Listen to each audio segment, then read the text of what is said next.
Hoshe pada awalnya masih ingat ya, ketika Fahui pertama di Samarinda, itu setelah selesai Fahui di Balikpapan, sekitar jam 10, jam 11 malam, Pandita U, Pandita Chiu, dengan dua sansai, dengan Hoshe berangkat dari Balikpapan ke Samarinda.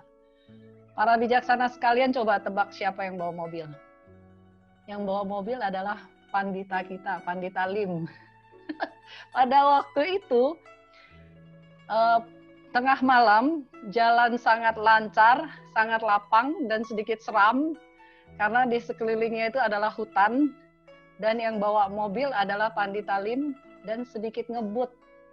Jadi, pada waktu Pandita beliau bawa mobil, Hoshe agak-agak curiga, karena kan Pandita beliau cincin dari Taiwan.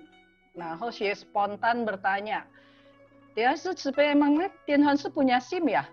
Terus Tianhuan Shi beliau yang jawab. Beliau mengatakan bahwa, oh ada, Lim Tianhuan Shi beliau ini di Taiwan jagoan bawa mobil, bahkan bisa ngebut katanya. Gara-gara satu kata ini, dan beliau mengatakan bedanya di sini mah cuma kiri sama kanan. Gara-gara satu kata ini, semua orang di mobil tidak ada yang berani tidur. Jadi kita di sepanjang jalan, kalau tidak menyanyi bersama, kita melucu bersama, Pandita akan bercerita kepada kita, kemudian kita ketawa sama-sama.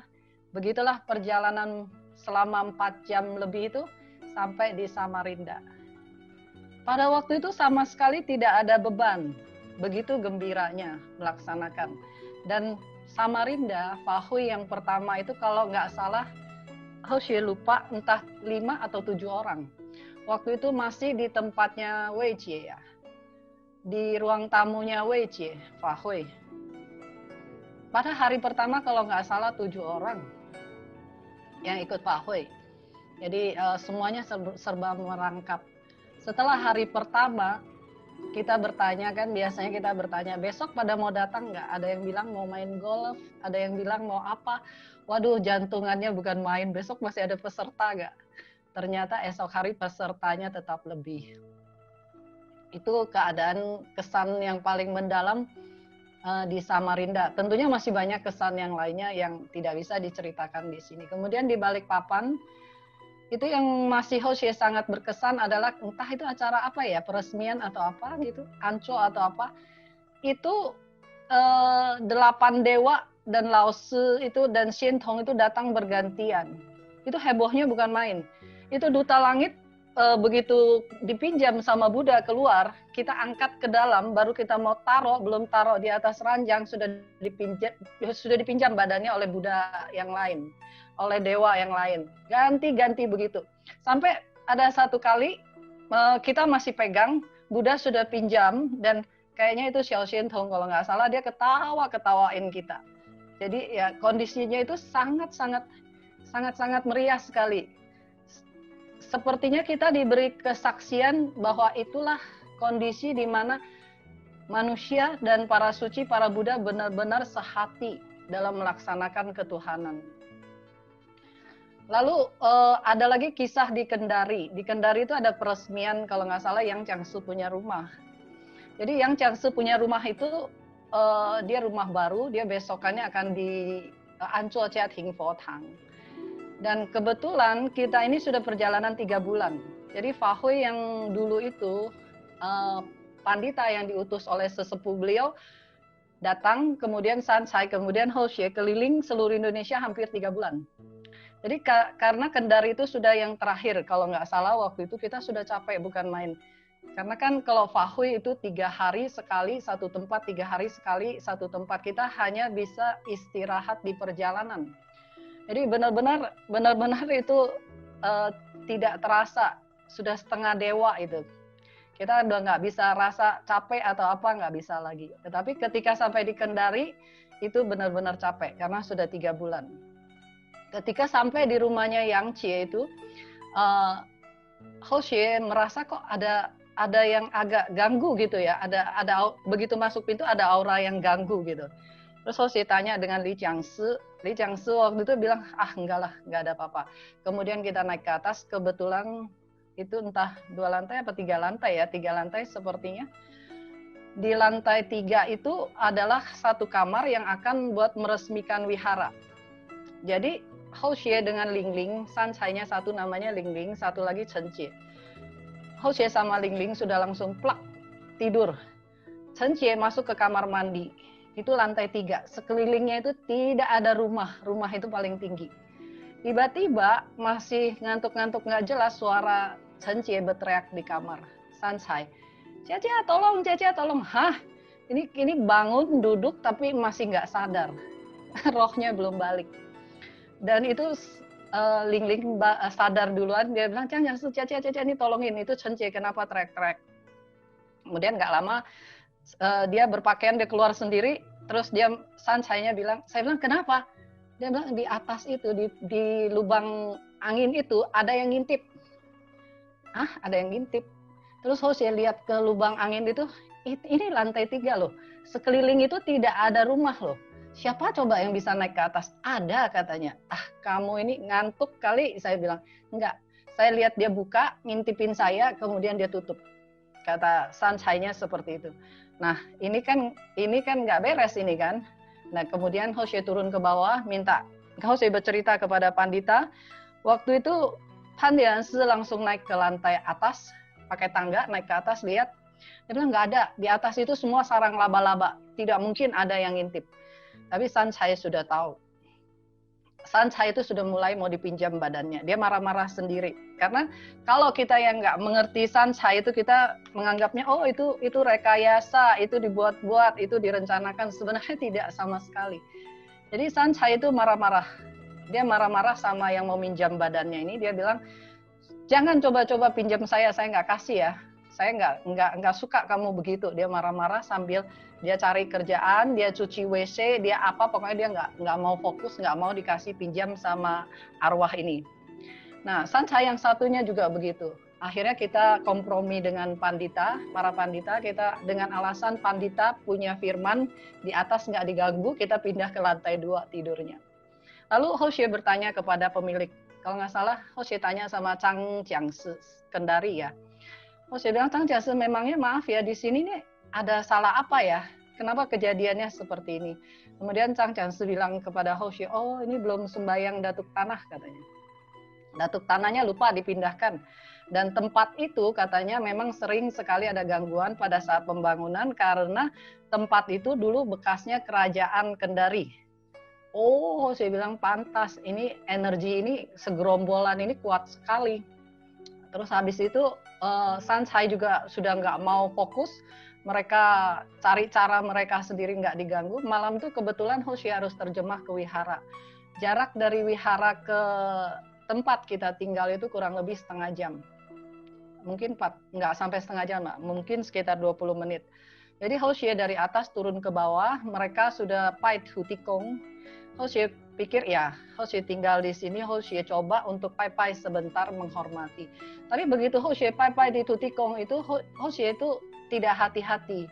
Hou Xie mengatakan bahwa kalian nih kasihan sekali, mau menyampaikan sesuatu aja, tidak ada yang bisa dipinjam badannya. Tapi maklumlah, duta langit capek benar. Hou Xie ngomong begitu sambil sembahyang, Hou Xie jalan.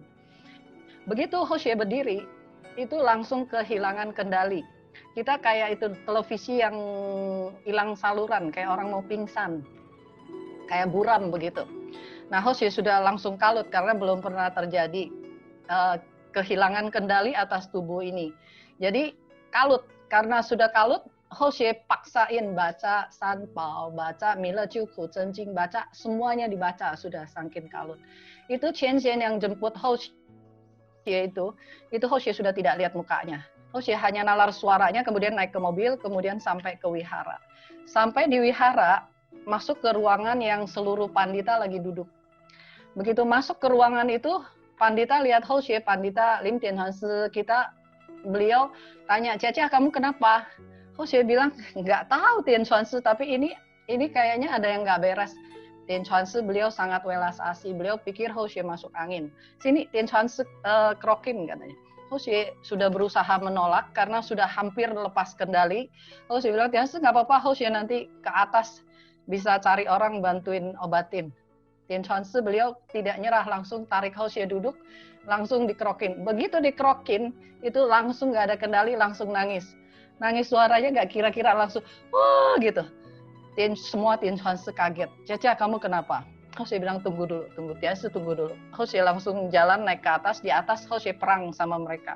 Hoshie ambil air, siram kepala Hoshie sendiri, cuci muka, terus Hoshie olahraga di atas. Hoshie bilang jangan pinjam badan saya nggak suka juga. Nah, kemudian mereka tetap ngotot. Hoshie tetap perang. Mungkin ini adalah hukuman yang di atas kasih Hoshie ya, karena Hoshie kelewat sok baik begitu kepada mereka. Lalu akhirnya Hoshie minta kepada Li Jiangshi untuk memberikan Hoshie air minum Gongcha. Tolong ambilkan ini, nggak bisa dilawan lagi, kekuatan mereka kuat banget. Terus diambilkan Gongcha, begitu Gongcha diminum, mata Hoshie bisa melek sedikit. Hoshie buru-buru bilang turun, buru-buru bilang Tian Chuanzi, maaf Hoshie harus tinggalkan tempat ini. Terus kemudian Hoshie jalan dari atas jalan keluar itu di Wihara Kendari, itu Hoshie sama sekali tidak melihat jalan. Hoshie hanya ngikutin suara saja.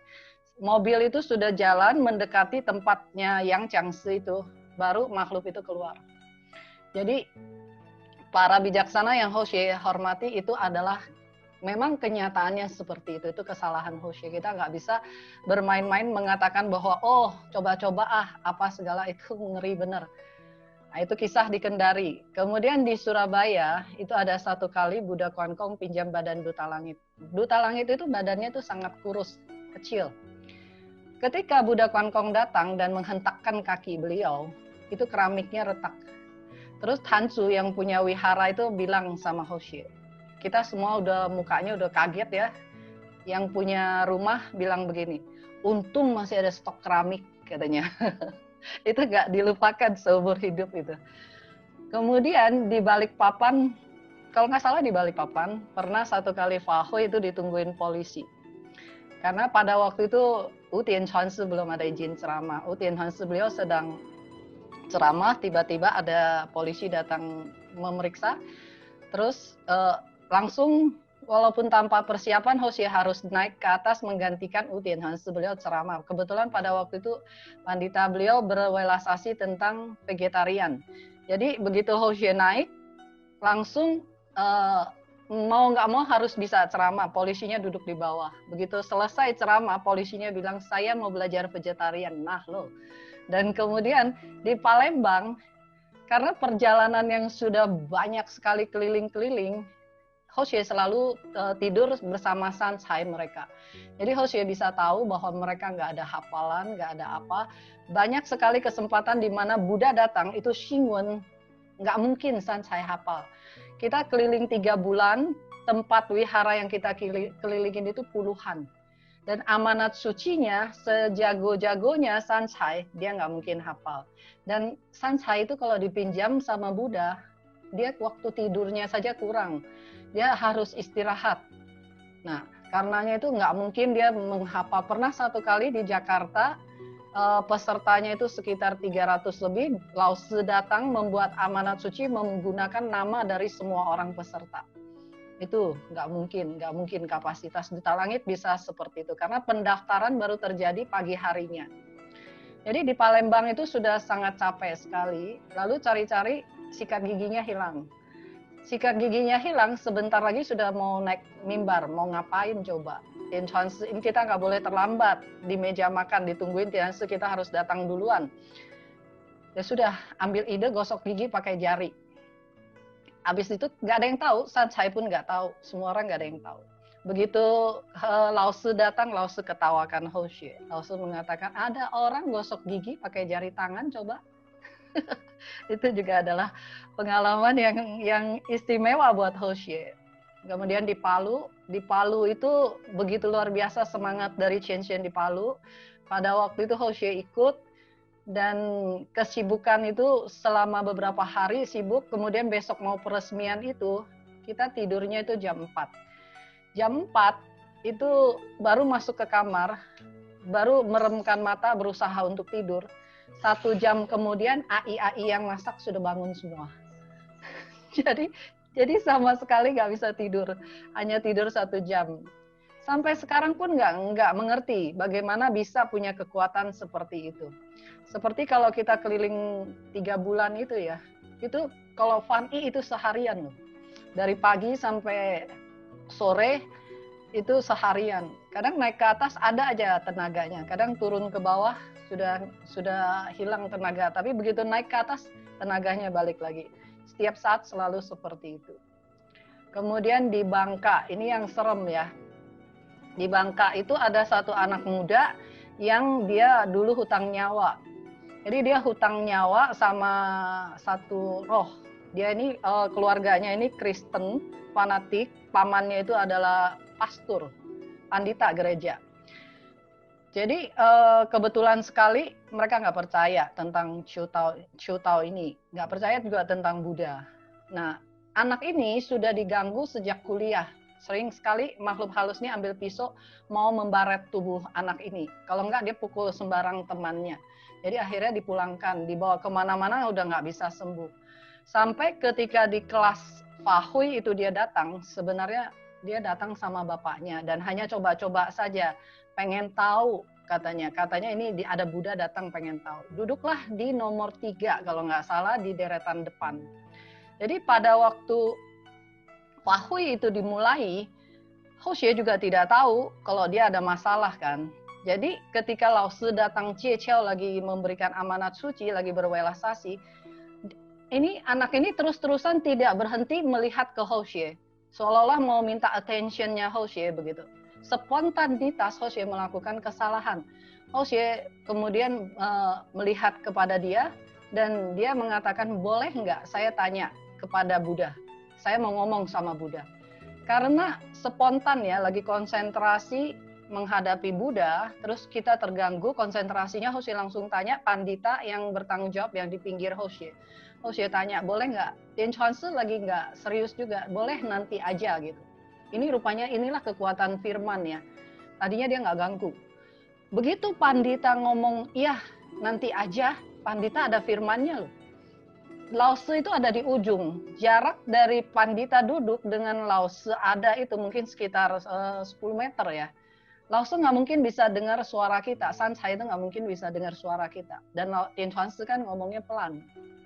Tapi Lao Tzu di situ sudah geleng-geleng kepala. Melihat ke arah kita sudah geleng-geleng kepala. Kebetulan waktu itu sudah jam 4 sore. Tiba-tiba itu anak itu sudah berubah, dia punya wajah, dia punya karisma sudah berubah. Hoxie ngelihatnya saja sudah mulai takut. Lao Tzu kemudian menemui dia mengatakan, ya sudah, kalau mau ngomong keluar aja, katanya, tampilkan diri kamu. Waduh, para bijaksana sekalian, sumpah Hoxie nggak berani mengurangi ataupun menambahkan ini yang terjadi pada saat itu. Dia lompat keluar, berdiri, dia dorong kursinya terbalik ke belakang. Kemudian wujudnya itu, bentuknya itu, dia punya gigi itu terbuka semua sampai kelihatan rahangnya semua. Kemudian dia punya kulit itu seperti menciut, dia punya mata seperti melotot dua-duanya. Kemudian dia punya tangan itu, jarinya itu mengkerut seperti menciut. Hoxie masih nggak tahu kenapa. Pada waktu itu ada yang bilang bahwa ini mungkin sejenis hantu, tetapi Hoxie merasa tidak, karena pada waktu itu Hoxie juga tidak tahu itu apa. Nah, kemudian Lao Tzu menenteramkan dia, dia terus bilang soko nyawa, mau minta nyawa kepada orang ini. Lao Tzu bilang jangan, kasih dia kesempatan. Nego-nego sampai terakhir dia masih ngotot. Akhirnya Lao Tzu ambil air minum Buddha, kasih dia minum. Dia seperti mau melawan tapi tidak bisa melawan. Kemudian Lao Tzu ketok kepalanya, dia pak langsung jatuh. Itu duta langit badannya lebih kecil daripada Hoxie. Hoxie lihat aja Hoxie kabur. Apalagi itu duta langit, sangat tenang. Kalau nggak Buddha yang datang pada waktu itu nggak bisa. Jadi langsung dibawa papah ke dalam kamar. Di kamar dia datang, dia marah-marah lagi. Dia bilang, Lao Tzu bilang, kamu kalau mau, kamu tenangkan diri. Hoxie yang sok-sokan datang ke sampingnya Lao Tzu, maksudnya mau terjemahkan. Dia berbahasa Indonesia, Laozi berbahasa Mandarin, tapi mereka kayak nyambung gitu.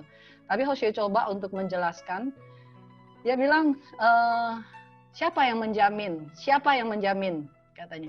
Dia teriak begitu. Laozi, kemudian Hosea menerjemahkan, siapa yang menjamin? Laozi mengatakan saya yang menjamin. Kemudian Hosea mau terjemahkan bahwa Laozi yang menjamin, Hosea tidak tega. Hosea terdiam begitu. Masa Hosea harus menunjuk Laozi yang menjamin? Hosea tidak tega. Karena Hosea tidak tega, makhluk halus ini langsung nggak sabaran, dia langsung nunjuk ke Hosea. Dia bilang, kamu yang jamin, dia bilang. Hosea langsung lemes. nggak tahu bagaimana, langsung kayak badan itu lemes langsung. Dan Laozi bilang, enggak, cari saya. Terus Hosea terdiam. Tapi makhluk halus itu tahu. Dia masih ganggu juga.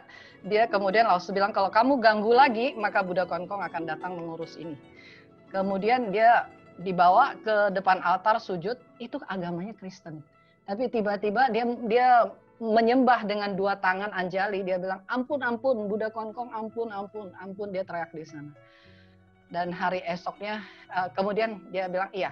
Akhirnya tadinya dari nego dia mau minta ngajak orang Ciutao 50 orang, dia masih nggak mau. Anak ini vegetarian, dia juga vegetarian seumur hidup, dia pikir-pikir. Dan kemudian apa gitu syaratnya, Hosea lupa. Ada 3 syarat yang dia ajukan. Laozi, syarat terakhirnya dia minta supaya dia bisa dicaupa. Mereka ada bertujuh katanya. Katanya kehidupan sekarang mereka dibunuh, dibakar rumahnya, kebakaran, makanya bentuk mereka seperti ini, kebakar, hantu yang kebakar. Dan mereka itu 7-7-nya mau minta nyawa, tapi kalau mau mereka dilintaskan. Laozi bilang itu nggak mungkin, itu nggak mungkin bisa. Hanya bisa kalau anak ini bervegetarian dan kita mendukung dia supaya dia mau ajak orang Ciutao. Akhirnya dia menyerah juga, akhirnya dia okekan. Dengan kayak nggak rela, terus dia tanya lagi kepada Laozi siapa yang menjamin. Laozi bilang 3 tahun. 3 tahun kalau dia nggak melakukan, kamu silakan, kamu mau ambil nyawanya silakan. Dan kemudian Hosea sudah selesai, acara itu sudah selesai. Sancai itu begitu dibawa ke belakang, begitu bangun dari cicalnya, Sancai itu tiba-tiba nangis seperti orang kalut sekali. Nangisnya itu sudah begitu. Hosea bingung, kenapa ini Sancai nangis? Terus Hosea tanya sama dia bilang, Caca, yuk temenin saya pergi ke Ketou. Saya bilang, kenapa? Terus temenin dia pergi ke Ketou. Terus Hosea tanya, kenapa? Dia bilang, gini, tadi waktu saya mau bangun mau kembali ke badan saya, katanya, saya melihat 7 hantu yang gosong yang serem sekali. Itu mungkin saya kemarin berpikir mau berhenti jadi Sancai, mau pensiun. Jadi makanya saya dikasih lihat. Jadi sekarang saya mau Chanhui ke depan Laomu. Karena ketika dipinjam oleh Buddha dia nggak tahu apa-apa. Sancai ini nggak tahu apa-apa. Baru kemudian Hosea ceritakan, oh enggak, tadi Laozi pinjam badan kamu ada kejadian gini. Baru dia, oh gitu. Malah dia nggak takut. Akhirnya Ciangse lainnya malam itu malah pada ketakutan, nggak ada yang berani ke WC. Itulah di kisah di Bangka itu membuat Hosea 3 bulan kayak orang shock. Setelah di ruqyah mungkin ya, dibacain parita, baru kemudian membaik. Di Samarinda juga kita itulah sebabnya kita tidak main-main. Kita jangan berpikir bahwa apa yang diharapkan oleh Laozi kepada kita itu seperti main-main, bukan. Kalau yang kayak kita sudah mengalaminya seumur hidup kita nggak berani sembarangan. Sebenarnya pada saat itu pelaksanaan ketuhanan masih sangat, hati kita setiap orang itu benar-benar dari hati nurani kita. Fasingnya itu, ketulusannya itu benar-benar timbul dari hati nurani. Contohnya aja di Samarinda ada Chang Tacie, Lao Panyang, yang jam 5 pagi sudah cuci WC.